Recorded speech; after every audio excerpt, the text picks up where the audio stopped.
a todos, ¿cómo están? Soy Catherine Montalegre, convencional constituyente por la UDI, también prosecretaria nacional en este partido. Hoy día les agradezco mucho a quienes están presentes, a todos quienes nos acompañan por streaming y muy agradecida también de que puedan estar acá escuchándome. Bueno, comencé mi carrera política hace muchos años, aunque no lo crean, soy joven, tengo 29 años, pero comencé mi carrera política hace 10 años, cuando tenía cerca de 18, 19 años, y todo partió más o menos a los 8 años cuando ingresé a la oficina de mi mamá. Mi mamá era secretaria de una diputada en ejercicio en ese tiempo, y me llamó mucho la atención una fotografía que tenía en su escritorio.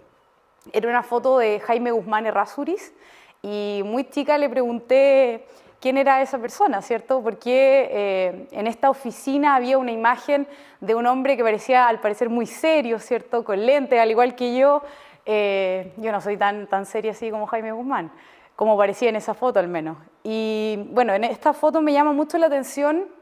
porque había una frase que decía: hacer de tus convicciones un testimonio de vida. Y mi mamá me dice, en esa pregunta de quién es esta persona, me señala que es Jaime Guzmán Errázuriz, fundador de la Unión Demócrata Independiente. Mi mamá es militante hace muchos años y bueno, después de esa conversación en donde ella me dice que él no solo era el fundador de la Unión Demócrata Independiente, sino que había sido un gran estudioso, un gran profesor y un gran defensor de las ideas de la libertad, me cautivó a conocer y entender un poco más de qué era, cuál era la figura de Jaime Guzmán, pero también qué representaban sus ideas. Sin embargo, durante esos años de vida, cuando uno empieza a crecer un poco más, ¿cierto?, a ser adolescente, uno es un poco antisistémico, no quiere saber de nada, no quiere saber de la política, no quiere saber de los políticos, y me pasó un poco eso. Si bien mi familia era muy política, mi abuelo había sido alcalde, mi mamá había sido candidata a concejal, mis tías también fueron concejales, entonces yo tenía un poco esa sensación de que la política no servía para nada. ¿Cuál era esa ficción que tenían mis familiares, cierto, para estar en la política? Y renegué de ella por muchos años. La verdad que no sentía esa sensación de querer estar participando en la política. Pero no fue sino hasta la edad de los 18 años, cuando estaba ingresando a la universidad, cuando de pronto en la comuna a la que yo pertenezco, que es la comuna de Maullín, vi cómo todo eso que había construido mi madre en la militancia de la UDI se iba desmoronando por personas que ya no querían defender las ideas, que no había liderazgos que pudieran continuar con este legado trascendente, ¿cierto?, de defender las ideas de la libertad, de defender las ideas de la movilidad social. Y de un día para otro dije, bueno, hay que hacer algo, ¿cierto? Hay que cambiar las cosas, empezar a construir un liderazgo social, liderazgos nuevos, con más juventud, e inicié en ese momento la juventud de la UDI en la comuna de Maullín, una comuna muy pequeña, lo cual, dicho liderazgo empezó a forjar un poco mi personalidad para construir para lo futuro lo que he venido, digamos, trabajando en los últimos años. Y en esa juventud comenzamos, aunque ustedes no lo crean, obteniendo recursos con venta de ropa usada. Pescábamos ropa usada, ¿cierto? Veíamos quién nos podía donar ciertas cosas y nos poníamos en la placita de Maullín, que es una comuna muy pequeña, a vender ciertas cosas de segundo uso, ¿cierto? Y con lo que recaudábamos de esa venta, hacíamos actividades sociales para los adultos mayores y para los niños más desposeídos de las poblaciones de la comuna de Maullín. Y eso comenzó a forjar ese ánimo de querer ayudar, ¿cierto?, de contribuir a otros, y también mi liderazgo, obviamente, dentro del Partido de la Unión Demócrata Independiente, formando parte de las juventudes de la UDI. Pero no fue sino hasta llegar a la universidad cuando me di cuenta de la importancia de defender nuestras ideas. Cuando llegamos a la universidad, tuvimos la oportunidad, muchos jóvenes, de poder participar en distintas fundaciones. Una de ellas es también en la que estamos hoy día presentes en este auditorio, que es Libertad y Desarrollo. Participamos también de distintas instancias como la Fundación Jaime Guzmán, de la Fundación para el Progreso, de la Fundación Ciudadano Austral también. Y todas esas fundaciones contribuyeron, obviamente, en mi formación, pero también en la formación que me permitió generar un liderazgo en las universidades. Cuando llegamos a la universidad, por lo menos en mi caso, yo no sé si les pasa a ustedes, pero somos muy pocos los que pensamos o que por lo menos compartimos las ideas de la libertad, o al menos así lo pensamos al inicio. Cuando llegamos había una fuerte corriente de izquierda que quería tomarse las universidades, las federaciones, y que de verdad no había mucho espacio para el pluralismo. En ese sentido, cuando por primera vez en mi universidad se produce todo esto de las marchas, ¿cierto?, de los movimientos estudiantiles ya más universitarios que buscaban tomarse las universidades, instrumentalizándolo un poco para sus causas políticas, dije, bueno, yo la verdad no me voy a meter en nada, de primera no quería hacer nada, típica estudiante de Derecho, quiero estudiar, ¿cierto?, preocuparme de mi universidad, de esas ideas las puedo dejar un poco más al lado, ¿cierto?, prefiero en cierta forma preocuparme por mis estudios. Pero ciertamente cuando fuimos avanzando me di cuenta de la importancia que teníamos como miembros de las juventudes de la UDI, pero también como gremiales, de empezar a formar estos movimientos dentro de la universidad. Y con un grupo de amigos formamos el movimiento gremial Súmate, y es donde comienzan en cierta forma los grandes obstáculos que se me presentan en la política. Por primera vez sufro violencia política, por primera vez siento que defender mis ideas tiene un costo político, y eso fue trascendental para forjar mi liderazgo en lo futuro. Defender ideas en la universidad fue trascendental, porque si bien recibí muchos valores, por un lado de fundaciones como Libertad y Desarrollo, la Fundación Jaime Guzmán, ¿cierto?, y otras tantas que he nombrado, lo primordial que forjó mi carácter y que me enseñó a ser una persona decidida, una persona con coraje en la defensa de mis ideas, fue recibir violencia política. Recuerdo claramente el día de una elección de federación, ¿cierto?, con nuestro grupo del movimiento gremial, que luego forjamos también la lista de federación que se llamaba Fuerza Integradora, que buscaba recolectar, digamos, grandes ideas a través del liderazgo de distintos sectores,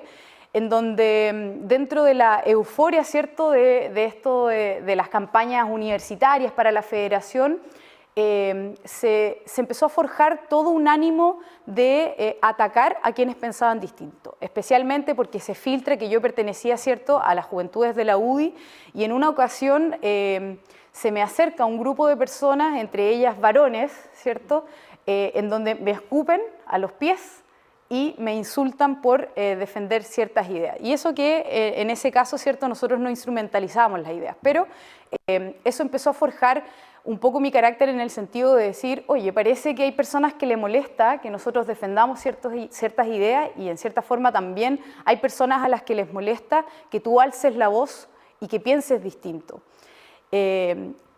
Y bueno, en esa desesperación, me acuerdo haber llamado a uno de los coordinadores del movimiento gremial a nivel nacional, un gran amigo que es Cristian Araya,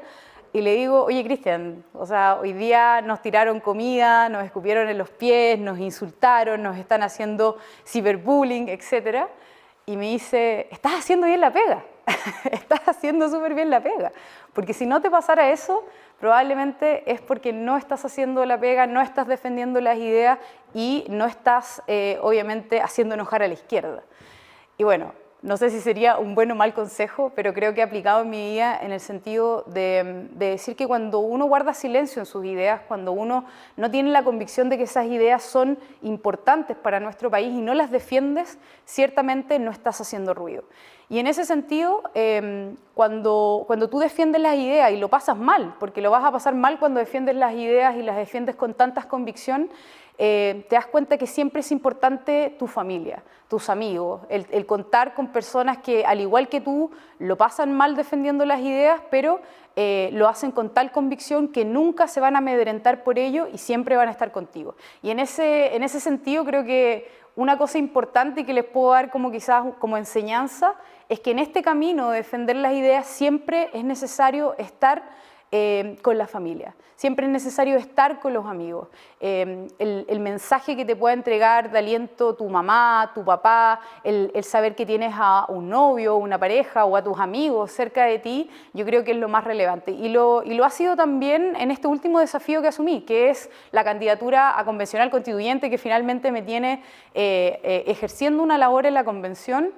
porque yo creo que no había nada más enriquecedor que cuando hacías semáforo y estabas en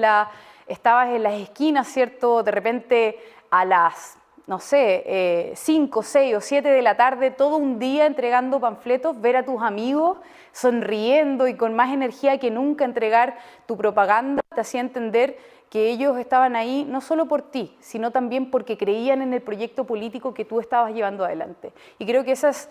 una de las grandes enseñanzas que me ha dejado la política, que la política es muy cruda, pero nunca lo va a ser tanto si tienes a tu lado a personas que realmente crean en ti y que te acompañen. Bueno, y en ese sentido, creo que toda la labor a lo largo de esta, digamos, trayectoria política que he tenido, creo que lo más trascendental ha sido crear un liderazgo en donde podamos transformar y trascender en lo que hacemos. Yo creo que el liderazgo ciertamente representa esa capacidad para poder transformar realidades. Si nosotros no somos capaces de ejercer un liderazgo para transformar realidades y para que otras personas se sientan llamados a transformar realidades, realmente no estamos poniendo quizás lo mejor de nosotros. Y si pudiera definir el liderazgo que yo he tratado de crear en los últimos años, ha sido ese liderazgo, un liderazgo que transforme realidades, que incite a otros a transformar realidades, pero que sobre todo que ese legado trascienda, generación tras generación. Y espero que el día de mañana los jóvenes que hayan pasado por esa formación en las Juventudes de la UDI con grandes amigos como Gonzalo Pinochet, que hoy día está a cargo de las Juventudes de la Unión Demócrata Independiente, puedan decir en unos años más: yo pertenecía a las Juventudes de la UDI cuando estaba Catherine Montalegre, cuando estaba Gonzalo Pinochet, cuando estaban otros más, y lo que más aprendí de ellos era que había que tener coraje en la defensa de las ideas, que había que tener valentía y que por sobre todo había que tener constancia, porque van a haber momentos difíciles, porque van a haber momentos también muy complejos, pero lo importante es estar unidos con coraje, con valentía y con constancia en todos aquellos momentos, porque ciertamente tenemos la convicción de que nuestras ideas le hacen bien a Chile. Y solo para terminar y para dejarles un gran mensaje, se me vienen a la mente frases de grandes autores que han inspirado mi formación política. Entre ellas, por ejemplo, una frase de Pericles que dice que el secreto de la felicidad es la libertad, pero el secreto de la libertad es un corazón valiente. Y yo creo que sin un corazón valiente realmente nunca podríamos haber defendido las ideas en cada espacio. Y por último, también se me viene a la mente una frase que aplica sobre todo en este proceso de la Convención Constitucional y que me ha seguido en el último rato mucho en el ejercicio de mi cargo, que es de Winston Churchill, cuando él dice: nunca ceder en nada grande o pequeño, porque ciertamente uno puede ceder excepcionalmente cuando es por causa del honor, ¿cierto?, o por el sentido común. Pero nunca hay que ceder a la fuerza ni tampoco al aparente poder del enemigo. Muchas gracias.